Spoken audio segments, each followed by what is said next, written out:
So here we have the Volkswagen Tiguan on a 21 plate. I'm going to start off by showing you inside the boot, and then we'll hop in and run through some controls from there. As we approach the back of the car, you can see we have reversing sensors, plenty of boot space as well, along with 3 individually folding rear seats should you wish to increase this space even further. Okay, now that we're inside the car, we're going to start with the dials. On the far right hand side we have the fuel gauge. Working our way left from there, we have the speedometer. There's a digital readout for the speedometer within that.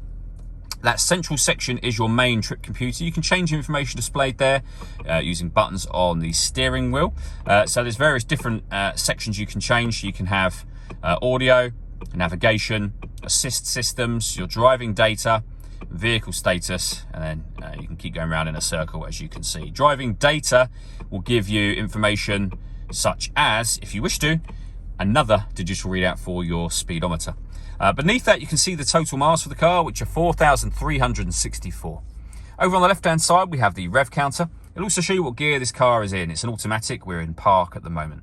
And then we have the coolant temperature gauge on the far left. If I back out to the steering wheel, the buttons I was using just a moment ago are here. We have stereo controls beneath that, with a heated steering wheel as well from there. Stereo controls continue on the left, along with cruise control. Once you set cruise control, if you hit this button in the middle, this car is able to maintain its own distance between itself and the car in front, both speeding up and slowing down automatically, depending on the car in front's speed. Over in the center, we have the touchscreen for the car. So from here, you can access your main menu, which is what we're on at the moment. We have the radio, of course. And you'll see that this car has got FM and DAB radio as well as internet radio. If you want to listen to your own music, you can do. You can do that via Bluetooth audio. If you hit the media heading and then source, you have the same options appear there as we had under the radio heading. You can pair your phone from beneath that. This car's also got satellite navigation.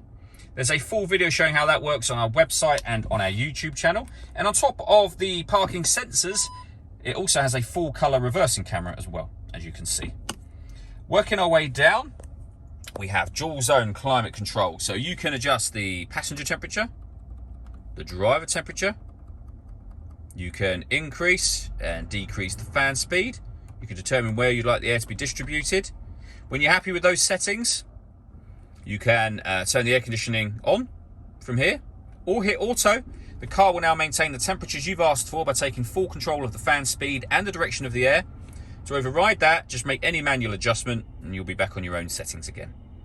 We also have a heated driver's seat with 3 different heat settings, and the same over on the passenger side as well. Beneath that, we have a 12-volt charging socket and 2 USB-C inputs. We have the gear lever for the fully automatic gearbox. This button starts and stops the engine with an electronic handbrake with auto hold function.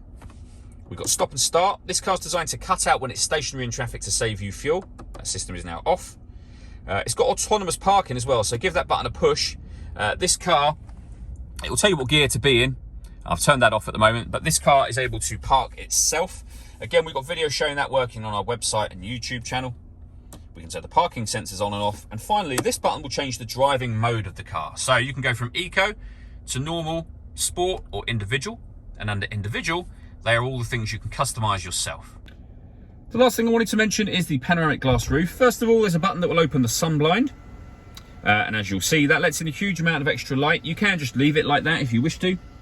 Or, in this particular car, the front section will also open as a proper sliding sunroof should you wish to do that. And clearly that will let in a lot of extra air as well. All that leaves me to say is thank you for taking the time to watch this video. If you'd like to come and see the car in person and have a test drive, please feel free to call any of our MJA sites. We'd love to hear from you soon.